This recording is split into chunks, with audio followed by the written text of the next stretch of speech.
La copie de structure se fait très simplement en utilisant l'opérateur égal. Par exemple, je vais déclarer une autre voiture, V2, égale 0. Je mets tout à 0, je l'initialise avec 0, ce qui n'est pas fait automatiquement par le compilateur.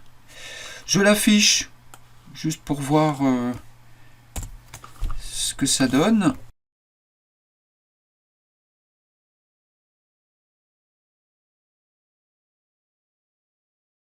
Et ensuite, je réalise la copie.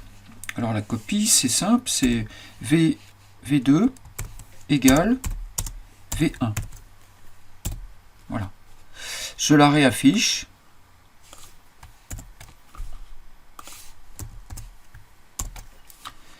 Et on verra la différence. Alors, je vais séparer mes affichages avec un printf, avec des petits tirets comme ça.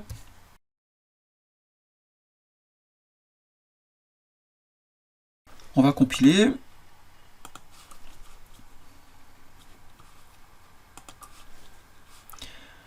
Donc voilà. Donc première V2 sans rien et V2 recopie, enfin copie de V1. Alors ce qu'on peut remarquer, c'est que les tableaux ont bien été copiés. Il s'agit de copies membre à membre. Les tableaux ont été copiés parce que ce sont des tableaux statiques. Ça ne fonctionnerait pas avec des tableaux dynamiques. Voilà, donc on verra cette question avec les tableaux plus tard.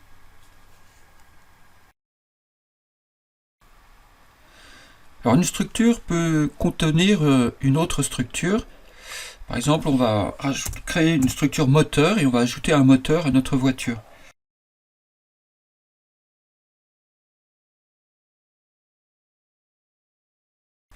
Dans mon moteur, il y a deux ints, un pour le niveau d'huile et un pour l'essence.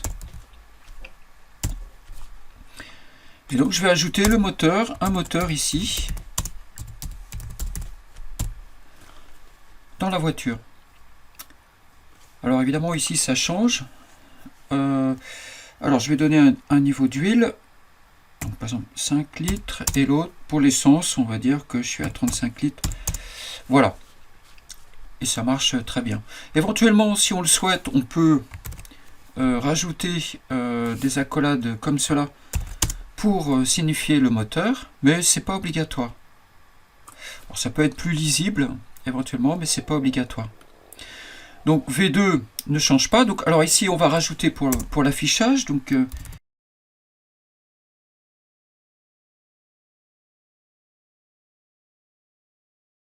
alors l'accès, c'est très simple. C'est donc ici c'est V1.moteur.huile et V1.moteur.essence.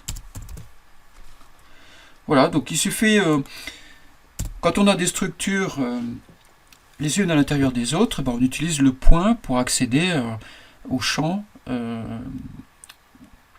chacune de ces structures. Donc là, moteur V1 contient un moteur, donc V1.moteur qui contient de l'huile, donc point huile. Là, V1.moteur qui contient de l'essence, point essence. Bon, c'est juste ça.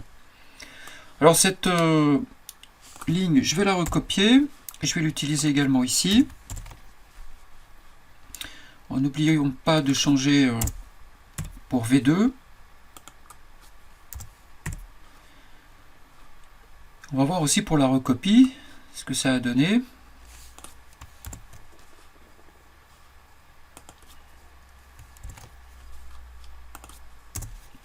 Je recompile.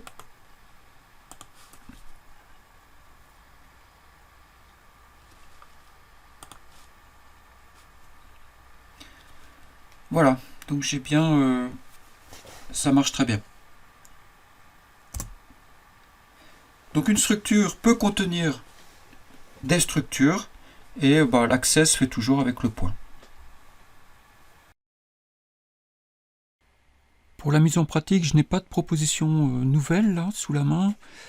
Bon, vous pouvez imaginer quelque chose de simple, hein. Bon, par exemple, une structure point et puis une structure rectangle, et le rectangle étant défini par 2 points, le coin haut gauche et le coin bas droite. Parfois l'idée c'est pas forcément de faire quelque chose de compliqué, mais c'est de faire juste un morceau de code qui permette de s'approprier les choses, de les avoir, de passer par ses mains pour arriver à sa mémoire et pour voir ce que ça fait quand on compile, quels sont les messages qui s'affichent, etc., quoi. Et parfois, et très souvent même, on découvre des choses auxquelles on n'avait pas pensé, et ça se passe comme ça. Donc c'est toujours intéressant de faire un petit bout de code pour mettre en pratique quelque chose.